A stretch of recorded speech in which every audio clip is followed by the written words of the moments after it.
Good morning traders അരീനയുടെ pre market റിപ്പോർട്ടിലേക്ക് ഏവർക്കും സ്വാഗതം. നിങ്ങളോടൊപ്പം ഞാൻ റഷീദ് തായ്ലാർ. ഇന്ന് 2024 ഒക്ടോബർ 28 തിങ്കളാഴ്ച. ഒരു ആഴ്ചയുടെ തുടക്കമാണ്, അതുപോലെ ഈ മാസത്തിൻ്റെ അവസാനത്തെ ആഴ്ചയും കൂടിയാണ്. അടുത്ത മാസം മുതൽ ഒരുപാട് വീക്ക്ലി എക്സ്പയറീസ് ഒക്കെ ഒഴിവാക്കുകയാണ്. അങ്ങനെ പല വിശേഷങ്ങളും നടക്കാനുള്ള ഒരു മാസമാണ് നവംബർ. അതുപോലെ ഈ മാസത്തിലാണ് എനിക്ക് തോന്നുന്നു വെള്ളിയാഴ്ചയാണെന്ന് തോന്നുന്നു ദീപാവലിയുടെ മുഹറം ട്രേഡിംഗ് വരുന്നത്. അപ്പോൾ എന്തായാലും ഒരുപാട് വിശേഷങ്ങളുണ്ട്. അപ്പോൾ നമുക്ക് നോക്കാം. അതുപോലെ നമ്മുടെ ടെലിഗ്രാം ഗ്രൂപ്പിൽ ജോയിൻ ചെയ്യാൻ മറക്കരുത്. ഞാൻ ഒരു ക്യാമ്പയിൻ പോലെ അതിനകത്ത് മാക്സിമം ആൾക്കാരെ എല്ലാവർക്കും ഫ്രീ ട്രയൽ ഞാൻ കൊടുക്കുന്നുണ്ട്. ആ രജിസ്ട്രേഷൻ നമ്പർ എനിക്കൊന്ന് ഫോർവേഡ് ചെയ്താൽ മതി. അതേപോലെ കോപ്പി ട്രേഡിങ്ങിൽ നമ്മൾ സ്പേസ് ഒരുപാട് എക്സ്പാൻഡ് ചെയ്തിട്ടുണ്ട്. നിങ്ങൾക്ക് ആർക്ക് വേണമെങ്കിലും ഇപ്പം ജോയിൻ ചെയ്യാം. 1,00,000 രൂപയും സരോദയുടെ അക്കൗണ്ടും ആണെങ്കിൽ നിങ്ങൾക്ക് ഈ പ്രോഗ്രാമിൽ ജോയിൻ ചെയ്യാൻ സാധിക്കും. അതുപോലെ ഇതുമായി ബന്ധപ്പെട്ട നിങ്ങളുടെ സംശയങ്ങൾ, ചോദ്യങ്ങൾ എല്ലാം തന്നെ വാട്സപ്പിലൊന്ന് ഫോർവേഡ് ചെയ്യുക. പോർട്ട്ഫോളിയോ മാനേജ്മെൻറ്റിൻ്റെ കാര്യങ്ങളൊക്കെ ഒരുപാട് പേര് ചോദിക്കാറുണ്ട്. അപ്പോൾ അതുമായിട്ട് ബന്ധപ്പെട്ട എല്ലാ കാര്യങ്ങൾക്കൊക്കെ ആയിട്ട് വാട്സപ്പിലൊന്ന് കോൺടാക്റ്റ് ചെയ്യുക. ഇന്നത്തെ പ്രധാനപ്പെട്ട ഹൈലൈറ്റ്സിലേക്ക് പോവുകയാണെങ്കിൽ നമുക്ക് നിഫ്റ്റി 24,000 താഴേക്ക് പോയി തുടങ്ങുന്നുണ്ട്. അത് കൃത്യമായിട്ട് 24,000 താഴെ പോകുമോ എന്നുള്ളതാണ്. അപ്പോൾ നമ്മൾ സാധാരണ കാണുന്ന ആ ഒരു റേഞ്ച്, നമ്മൾ ഒരു സപ്പോർട്ട് ലൈൻ 23,900 ആണ് ഇനി സപ്പോർട്ട് എടുക്കാനുള്ള ഒരു ലെവല്. അപ്പോൾ 23,900 മാർക്കറ്റ് എത്തുമോ എന്നുള്ളതാണ്. മോസ്റ്റ് പ്രോബ്ലി ഇന്നൊരു ദിവസം അത് ശ്രമിച്ചു കഴിഞ്ഞാൽ തന്നെ എത്താൻ പറ്റുന്ന ഒരു സപ്പോർട്ട് ലൈനാണ് അത്. അതുപോലെ നമ്മൾ ആ ഫോളോ ചെയ്ത് വരുന്ന ആ ഒരു ട്രെൻഡ് ലൈൻ നോക്കുകയാണെങ്കിൽ 20 days EMAയുടെ താഴെയാണ് മാർക്കറ്റ് ഇപ്പോൾ ക്ലോസിങ് തന്നിരിക്കുന്നത്. സോ മറ്റൊരു കാര്യം, കഴിഞ്ഞ ദിവസത്തെ ക്ലോസിങ്ങിൽ ഒരു പോസിറ്റീവായിട്ടുള്ള ഒരു വൈബ് ഉണ്ടാക്കിയിട്ടുണ്ട് അവസാനത്തെ നിമിഷങ്ങളിൽ.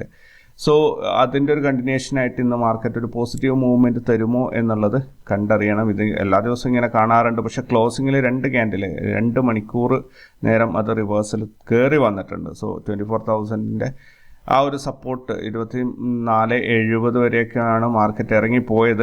അപ്പോൾ ആ ഒരു സപ്പോർട്ട് സ്ട്രോങ് ആയിട്ട് നിൽക്കുമോ, അതോ അത് പൊട്ടി 23,800 വരെ 23,900 വരെ ഇറങ്ങുമോ എന്നുള്ളതാണ് ഇന്ന് കാണേണ്ടത്.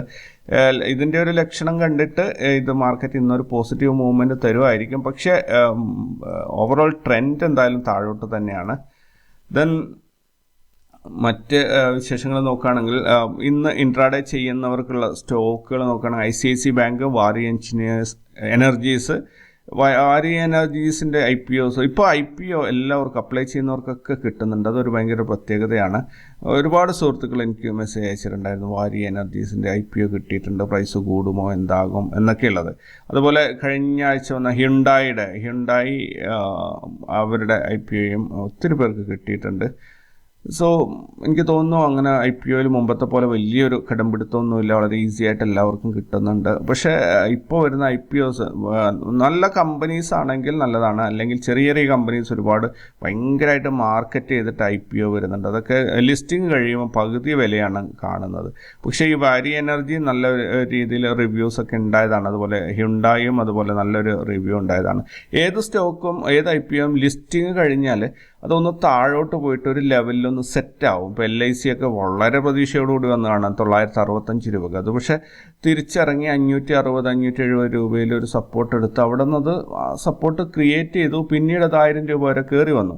അതാണ് അങ്ങനെ ഒരു സംഭവം ഉണ്ടാവും ഏത് സ്റ്റോക്കിൽ. അപ്പോൾ നമ്മളത് വിൽക്കാതെ ഹോൾഡ് ചെയ്ത് നിൽക്കുക എന്നുള്ളതാണ് ഏറ്റവും ഇമ്പോർട്ടൻറ്റ്. അത് മാത്രമല്ല, നിങ്ങൾ എടുക്കുന്ന IPO ക്വാളിറ്റിയുള്ള IPO ആയിരിക്കണം. ഇന്നത്തെ സ്റ്റോക്കുകളിൽ ICICI ബാങ്ക്, വാരി energies, IndiGo, Inox winds, DLF, Lodha, Bandhan bank, call India, ITD, സിമെൻറ്റേഷൻ, ഇത്രയും കമ്പനികളാണ് ഇൻട്രാഡേക്ക് പറ്റിയതായിട്ട് ന്യൂസിൽ ഹൈലൈറ്റ് ചെയ്ത് വന്നത്. ഗോൾഡിൻ്റെ റേറ്റ് $2,727 $2,733 ഉണ്ടായിരുന്ന 27 കുറഞ്ഞിട്ട്. ക്രൂഡ് ഓയിലിൻ്റെ പ്രൈസ് $68.49 കുറഞ്ഞിട്ടുണ്ട്. നല്ല രീതിയിൽ കുറഞ്ഞു. അത് 77 ഉണ്ടായിരുന്നതാണ്. USD INR നോക്കുകയാണെങ്കിൽ 84 രൂപ 8 പൈസയാണ് ഒരു $1 ഇന്നത്തെ വിനിമയ നിരക്ക്. ഫോറിൻ ഇൻസ്റ്റിറ്റ്യൂഷൻസിൻ്റെ വിഡ്രോവൽ 1,00,000 കോടി തന്നെ എത്തിയിട്ടുണ്ട്. അപ്പോൾ എന്തായാലും അതൊരു ഹിസ്റ്ററിക്കൽ ഡാറ്റയാണ്, മാർക്കറ്റിനെ ഇടിച്ച് താഴ്ത്തി കൊണ്ടുവരുന്നത്. പക്ഷേ ഇവിടെ ഒരു കാര്യം നമ്മൾ ശ്രദ്ധിക്കേണ്ടത്, ഫോറിൻ ഇൻസ്റ്റിറ്റ്യൂഷൻസ് എത്രയാണോ സെല്ല് ചെയ്യുന്നത് ഓൾമോസ്റ്റ് അത്ര തന്നെ ഡൊമസ്റ്റിക് ഇൻസ്റ്റിറ്റ്യൂഷൻസ് ബൈയിങ് നടക്കുന്നുണ്ട്. അപ്പോൾ ക്യാഷ് മാർക്കറ്റിലെ ബൈയിങ് സെല്ലിങ് നോക്കി ഓൾമോസ്റ്റ് ഒരു 50 കോടി 10 കോടിയൊക്കെ ഡിഫറൻസേ കാണുകയുള്ളൂ. പക്ഷേ കുഴപ്പം എന്താണെന്ന് പറഞ്ഞു കഴിഞ്ഞാൽ മാർക്കറ്റ് ഇടിക്കുന്നുണ്ട്. അപ്പോൾ ഒത്തിരി പേര് എനിക്ക് മെസ്സേജ് അയക്കുന്നത് ഇതെങ്ങനെയാണ് ശരിയാവുക, ഫോറിൻ ഇൻസ്റ്റിറ്റ്യൂഷൻസിൻ്റെ സെല്ലിങ്ങിനനുസരിച്ച് ഡൊമസ്റ്റിക് ഇൻസ്റ്റിറ്റ്യൂഷൻസ് വാങ്ങിക്കുന്നുണ്ടല്ലോ, പിന്നെന്താ മാർക്കറ്റ് ഇടിക്കുന്നത് എന്നുള്ളത്. പക്ഷേ അതിന് സിമ്പിൾ ഒരു നാടൻ രീതിയിൽ എക്സാമ്പിൾ പറയുകയാണെങ്കിൽ, ഫോറിൻ ഇൻസ്റ്റിറ്റ്യൂഷൻസ് വിൽക്കുന്നത് തേങ്ങയാണ്, ഓക്കെ, പക്ഷേ ഡൊമസ്റ്റിക് ഇൻസ്റ്റിറ്റ്യൂഷൻസ് വാങ്ങിക്കുന്നത് മാങ്ങയാണ്. അപ്പോൾ തേങ്ങയുടെ ലെവലാണ് നമ്മൾ ഇൻഡെക്സിൽ നോക്കുന്നതെങ്കിൽ തേങ്ങ വിൽക്കുമ്പോൾ ഇൻഡെക്സിൻ്റെ ലെവൽ താഴോട്ട് പോകും. പക്ഷെ മറ്റവർ അത്ര തന്നെ എമൗണ്ടിൽ മാങ്ങ അവിടെ വാങ്ങിക്കുന്നുണ്ട് എന്ന് വെച്ച് തേങ്ങയുടെ ഇൻഡെക്സിൻ്റെ മൂല്യം കൂടുമോ? ഇല്ല. എന്തുകൊണ്ടാണ്? കാരണം അവർ വാങ്ങിക്കുന്നത് മാങ്ങയാണ്. മാങ്ങയുടെ ഇൻഡെക്സിലേക്ക് നോക്കുകയാണെങ്കിൽ ചിലപ്പോൾ അതിൽ നല്ല കയറ്റം കിട്ടുന്നുണ്ടാവും. എന്ന് പറഞ്ഞതുപോലെ ഫോറിൻ ഇൻസ്റ്റിറ്റ്യൂഷൻസ് കൂടുതലും എന്താ പറയുക, നിഫ്റ്റി 50 സ്റ്റോക്കുകൾ ആണ് കൈകാര്യം ചെയ്യുന്നതെങ്കിൽ ഡൊമസ്റ്റിക് ഇൻസ്റ്റിറ്റ്യൂഷൻസ് ബൈ ചെയ്യുന്നത് അതിലേക്കായിരിക്കില്ല, മറ്റേതെങ്കിലും സെഗ്മെൻറ്റിലുള്ള സ്റ്റോക്കുകളായിരിക്കും. കാരണം ഇതൊന്നും ഓർഗനൈസ്ഡ് അല്ല. നമുക്ക് അതായത് ഫോറിൻ ഇൻസ്റ്റിറ്റ്യൂഷണൽ ആക്ടിവിറ്റീസിൽ എത്ര കോടിയുടെ നിക്ഷേപം ഇന്ത്യൻ ഓഹരികളിൽ വന്നു എന്നുള്ളതാണ് ബൈയിങ് കൊണ്ട് ഉദ്ദേശിക്കുന്നത്. അതുപോലെ ഇന്ത്യൻ ഇൻസ്റ്റിറ്റ്യൂഷൻസിൻ്റെ ഭാഗത്തു നിന്ന് എത്രത്തോളം സെല്ലിങ് ഓഹരികളിൽ നടന്നു എന്നാണ്. ഏത് ഓഹരികൾ, ഇത് രണ്ട് കൂട്ടരും ഒരേ സാധനമാണ് സെല്ല് ചെയ്യുന്നത്, ബൈ ചെയ്യുന്നത് എന്ന ഒരു കമ്പാരിസൺ എവിടെയും വരുന്നില്ല. അതുകൊണ്ട് തന്നെ ഇത് നമുക്ക് ഫോറിൻ ഇൻസ്റ്റിറ്റ്യൂഷൻസ് സെല്ല് ചെയ്യുന്നതെല്ലാം ഡൊമസ്റ്റിക് ഇൻസ്റ്റിറ്റ്യൂഷൻസ് വാങ്ങിക്കുന്നു എന്ന് പറയാൻ സാധിക്കില്ല. കാരണം ഫോറിൻ ഇൻസ്റ്റിറ്റ്യൂഷൻസ് ഞാൻ പറഞ്ഞതുപോലെ അവർ നിഫ്റ്റി 50 സ്റ്റോക്കുകളാണ് വിൽക്കുന്നതെങ്കിൽ ഡൊമസ്റ്റിക് ഇൻസ്റ്റിറ്റ്യൂഷൻസ് വാങ്ങിക്കുന്നത് വേറെ എവിടെയെങ്കിലുമുള്ള വേറെ ഇതിലൊന്നും ലിസ്റ്റ് ചെയ്യാത്ത അല്ലെങ്കിൽ ഇൻഡെക്സിലൊന്നും വരാത്ത സ്റ്റോക്കുകളിലായിരിക്കും അവർ നിക്ഷേപം നടത്തുന്നത്. അങ്ങനെ വരുമ്പോൾ വിഡ്രോവലും സെല്ലും ബൈയും ഈക്വലി വന്നാൽ പോലും മാർക്കറ്റ് ഇടിയും. കാരണം നിഫ്റ്റി 50 ഡിറൈവ് ചെയ്യുന്നത് 50 സ്റ്റോക്കുകളിൽ നിന്നുള്ള ഡാറ്റയാണ്. അതിൻ്റെ പ്രൈസിനെ വെച്ചാണ് നിഫ്റ്റി 50 പോകുന്നത്. അപ്പോൾ അതിനകത്ത് ഈ നിഫ്റ്റി 50 തന്നെ സ്ട്രോങ് ബൈ വന്നാൽ മാത്രമേ മാർക്കറ്റ് മുകളിലോട്ട് കയറുള്ളൂ. അപ്പോൾ എവിടെയെങ്കിലും വാങ്ങുന്നതും എവിടെയെങ്കിലും വിൽക്കുന്നതും തമ്മിൽ കമ്പയർ ചെയ്തിട്ട് നമുക്ക് അത് ഈക്വൽ ആണല്ലോ എന്ന് പറയാം. ഞാൻ പറഞ്ഞ ലോജിക്ക് നിങ്ങൾക്ക് മനസ്സിലായിട്ടുണ്ടാവും എന്ന് വിചാരിക്കുന്നു. നിഫ്റ്റി 50 സ്റ്റോക്കുകൾ തന്നെ ഫോറിൻ ഇൻസ്റ്റിറ്റ്യൂഷൻസ് വിൽക്കുകയും അത് തന്നെ ഡൊമസ്റ്റിക് ഇൻസ്റ്റിറ്റ്യൂഷൻസ് വാങ്ങിക്കുകയും ചെയ്യുകയാണെങ്കിൽ മാർക്കറ്റ് ഒന്നുകിൽ റേഞ്ച് ബോണ്ടായിട്ട് നിൽക്കും, അല്ലെങ്കിൽ മാർക്കറ്റ് തിരിച്ച് കയറി വരും. പക്ഷേ ഇവിടെ സംഭവിക്കുന്നത് FIIs വിൽക്കുന്നത് നിഫ്റ്റി 50 സ്റ്റോക്കുകളാണ്. അതുകൊണ്ടാണ് അത് മാർക്കറ്റ് താഴോട്ട് ഇടിയുന്നത്. പക്ഷേ ഡൊമസ്റ്റിക് ഇൻസ്റ്റിറ്റ്യൂഷൻസ് വാങ്ങിക്കുന്നത് അതേ സ്റ്റോക്കുകളാണ് എന്ന് പറയാൻ സാധിക്കില്ല. കാരണം അങ്ങനെയാണെങ്കിൽ മാർക്കറ്റ് തിരിച്ച് കയറേണ്ടതാണ്, മാർക്കറ്റ് കയറുന്നില്ല. ഓക്കെ, ദെൻ Q2 റിസൾട്ട് വരുന്നതിൽ RECയുടെ പ്രോഫിറ്റ് 7% വർദ്ധിച്ചതായിട്ടാണ് കാണുന്നത്.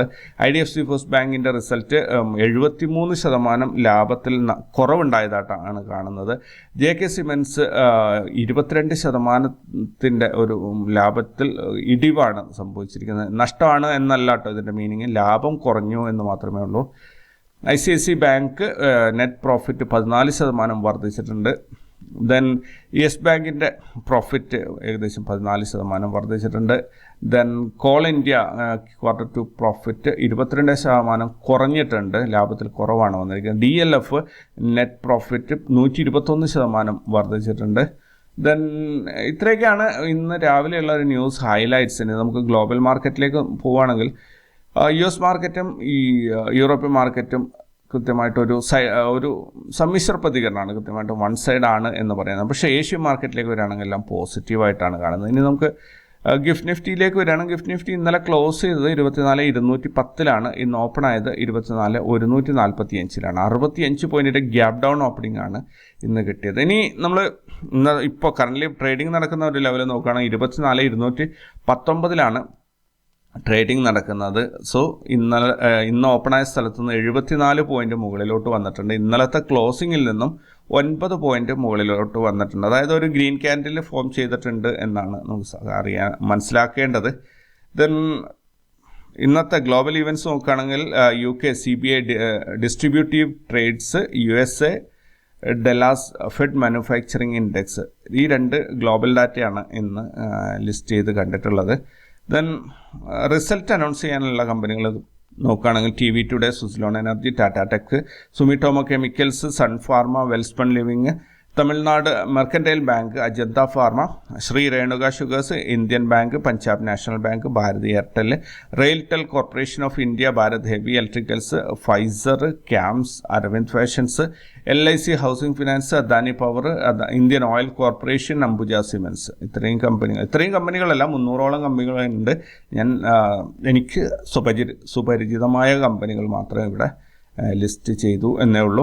ദെൻ F&O ബാനിൽ വന്നിരിക്കുന്നത് Aarti industries, Bandhan bank, Dixon, RBL bank, Escorts, IDFC first bank, India Mart, LTF, NMDC, Manappuram finance. ഇത്രയും സ്റ്റോക്കുകളാണ് ഇന്ന് F&O ചെയ്യാൻ സാധിക്കാതെ വരിക. ദെൻ ഇന്നലത്തെ ഇൻസ്റ്റിറ്റ്യൂഷണൽ ആക്ടിവിറ്റീസ് നോക്കുകയാണെങ്കിൽ ഫോറിൻ ഇൻസ്റ്റിറ്റ്യൂഷൻസ് ഇന്നലെ 3036 കോടിയുടെ സെല്ലിംഗ് ആണ് ചെയ്തത്. ഡൊമസ്റ്റിക് ഇൻസ്റ്റിറ്റ്യൂഷൻസ് 4159 കോടിയുടെ ബൈയിങ്ങും ചെയ്തു. അങ്ങനെ മൊത്തത്തിൽ നോക്കുകയാണെങ്കിൽ 1122 കോടിയുടെ നെറ്റ് ബൈയിങ് ആണ് ഇന്നലെ മാർക്കറ്റിൽ നടന്നത്. നമ്മൾ ഓൾറെഡി ഈ ഒരു സംഭവം ഇവിടെ ഈ 2 ക്യാൻഡിലിൻ്റെ സമയത്ത്, കാരണം 2 മണി മുതൽ 2:15 വരെയുള്ള സമയത്ത്, 2:15 മുതൽ 2:30 വരെയാണ് ഒരു വിൻഡോ ഓപ്പൺ ആവുന്നുണ്ട് ഇതേപോലെയുള്ള ഇൻസ്റ്റിറ്റ്യൂഷനിൽ അല്ലെങ്കിൽ ബൾക്ക് ഡീലിന് വേണ്ടിയിട്ട്. ആ സമയത്താണ് ഇത് നടന്നിട്ടുണ്ട്. അപ്പോൾ 2:38 മാർക്കറ്റിൽ ബ്രേക്ക് ഔട്ട് വരും എന്നൊക്കെ പറയുന്ന സ്റ്റോക്ക് മാർക്കറ്റ് ബേസിക് ക്ലാസ്സിൽ നിങ്ങൾ പഠിച്ചത് ഓർക്കുന്നുണ്ടാകും. അത് ഈ ഒരു ലോജിക്കിൻ്റെ ബേസിലാണ്. എന്തായാലും ഈ മാസത്തിൽ 98,554 കോടിയുടെ സെല്ലിംഗ് ആണ് ഫോറിൻ ഇൻസ്റ്റിറ്റ്യൂഷൻസ് ചെയ്തത്. ഡൊമസ്റ്റിക് ഇൻസ്റ്റിറ്റ്യൂഷൻസ് 96,489 കോടിയുടെ ബൈയിങ്ങും ചെയ്തു. അങ്ങനെ 2065 കോടിയുടെ നെറ്റ് ഡിഫറൻസ് ആണ് ഇവർ തമ്മിലുള്ളത്. ഒരു സെല്ലിംഗ് ആണ് കൂടുതൽ നടന്നിട്ടുള്ളത്. ഇന്നലത്തെ നിഫ്റ്റിയുടെ മാർക്കറ്റ് നോക്കുകയാണെങ്കിൽ നിഫ്റ്റി ഇന്നലെ ഓപ്പൺ ആയത് 24,418 237 പോയിന്റ് നഷ്ടത്തിൽ 24,181 ക്ലോസ് ചെയ്തു. 5 ദിവസം കൊണ്ട് നിഫ്റ്റിക്ക് 775 പോയിന്റിൻ്റെ നഷ്ടമാണ്. അതേപോലെ ഈ മാസത്തിൽ 6.24% അഥവാ 1608 പോയിന്റിൻ്റെ നഷ്ടമാണ് നിഫ്റ്റിക്ക് ഉണ്ടായിരിക്കുന്നത്. കഴിഞ്ഞ ദിവസം നിഫ്റ്റിയിൽ നാരോ CPR ആയിരുന്നു, പക്ഷേ പ്രൈസ് ആക്ഷൻ അതിനെ ക്രോസ് ചെയ്തിട്ടുണ്ടായിരുന്നു. ഇന്നിപ്പോൾ നോർമൽ CPR ആണ് വന്നിരിക്കുന്നത്. എന്തായാലും ഇന്നത്തെ ഇന്ത്യ വിക്സ് ഓപ്പൺ ആകാൻ പോകുന്നു 14.63-ലാണ്. വിക്സ് വർദ്ധിച്ച് വരുന്നുണ്ട്. അതൊരു 20 വരെയും നമുക്ക് ഓക്കെയാണ് ഓപ്ഷൻ ബയേഴ്സിന്. ബട്ട് അത് കൂടുന്നത് ഒരുപാട് പ്രശ്നങ്ങൾ ഉണ്ടാക്കും. സ്റ്റോപ്പ് ലോസ് വെച്ച് ട്രേഡ് ചെയ്യുന്നതൊക്കെ ഭയങ്കര ബുദ്ധിമുട്ടായിരിക്കും. കഴിഞ്ഞ ദിവസം തന്നെ ഒത്തിരി പേര് എനിക്ക് മെസ്സേജ് അയച്ചു. കാരണം മുകളിലോട്ട് പോകുന്നു 100 പോയിന്റ്, 80 പോയിന്റും താഴോട്ട് വരുന്നു, വീണ്ടും 95 പോയിന്റ് മുകളിലോട്ട് പോകുന്നു, 90 പോയിന്റ് താഴോട്ട് വരുന്നു. ഇങ്ങനെ വരുമ്പോൾ സ്റ്റോപ്പ് ലോസ് വെച്ച് ട്രേഡ് ചെയ്യുക എന്നുള്ളത് ഭയങ്കര ബുദ്ധിമുട്ടാണ്. പുട്ട് കോൾ റേഷ്യോ നോക്കുകയാണെങ്കിൽ നിഫ്റ്റിയുടെ 0.75 ആണ് വന്നിരിക്കുന്നത്.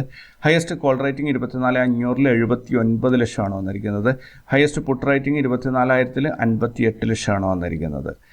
ദെൻ ബാങ്ക് നിഫ്റ്റി കഴിഞ്ഞ ദിവസം 582 പോയിന്റിൻ്റെ നഷ്ടം ഉണ്ടാക്കി. ഫിൻ നിഫ്റ്റി 177 പോയിന്റിൻ്റെ നഷ്ടം ഉണ്ടാക്കി. അതേപോലെ സെൻസെക്സ് 785 പോയിന്റിൻ്റെ നഷ്ടം ഉണ്ടാക്കി. മിഡ് ക്യാപ്പ് 320 പോയിന്റിൻ്റെ നഷ്ടം ഉണ്ടാക്കിയിട്ടുണ്ട്.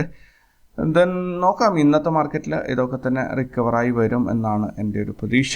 ദെൻ കഴിഞ്ഞ ദിവസത്തെ നിഫ്റ്റിയുടെ മൂവ്മെൻറ്റ് നോക്കുകയാണെങ്കിൽ നമ്മൾ പ്രതീക്ഷിച്ചതുപോലെ എന്താ പറയുക, മാർക്കറ്റ് ഒരു ഫ്ലാറ്റ് ഓപ്പണിങ്ങിൽ, അതായത് നോട്ട് റേറ്റ് സോണിൻ്റെ ജസ്റ്റ് അബോവ് ഓപ്പണായി സ്ട്രൈറ്റ് ഫോളോ വരുമായിരുന്നു. അത് അങ്ങനെ വന്നിട്ട് നമ്മൾ ഡേ ലോ വരും എന്ന് പ്രതീക്ഷിച്ച് അതിൻ്റെയും താഴെ പോയി, അതായത് വേഴ്സ് കേസ് അല്ലെങ്കിൽ റെയർ കേസ് സിനാരിയോയിൽ വരും എന്ന് പറഞ്ഞ ആ ഒരു ലെവൽ ടച്ച് ചെയ്തിട്ട് തിരിച്ച് പ്രീവിയസ് ഡേ പ്രതീക്ഷിച്ച അതേ ലെവലിൽ തന്നെ മാർക്കറ്റ് വന്നിട്ട് ക്ലോസ് ചെയ്ത് കൊടുത്തു. അത് വളരെ മികച്ച ഒരു നീക്കമായിട്ട് എനിക്ക് തോന്നി. ദെൻ എനിക്ക് തോന്നുന്നു ഇവിടെയാണ് ഡൊമസ്റ്റിക് ഇൻസ്റ്റിറ്റ്യൂഷൻസ് നല്ല രീതിയിൽ ആക്റ്റീവ് ആയതെന്ന് തോന്നുന്നു. ഇനി ഇന്നത്തെ മാർക്കറ്റ്, ഇന്നത്തെ നിഫ്റ്റിയുടെ ഒരു ലെവൽസ് നോക്കുകയാണെങ്കിൽ നിഫ്റ്റിയിൽ ഇന്ന് എക്സ്പെക്റ്റ് ചെയ്യുന്ന ലോ എന്ന് പറയുന്നത് 24,000 വരെ ഡേ ലോ വന്നേക്കാം, അല്ലെങ്കിൽ 24,361 ഡേ ഹൈ വന്നേക്കാം. നോട്ട് റേറ്റ് സോണായിട്ട് നമുക്ക്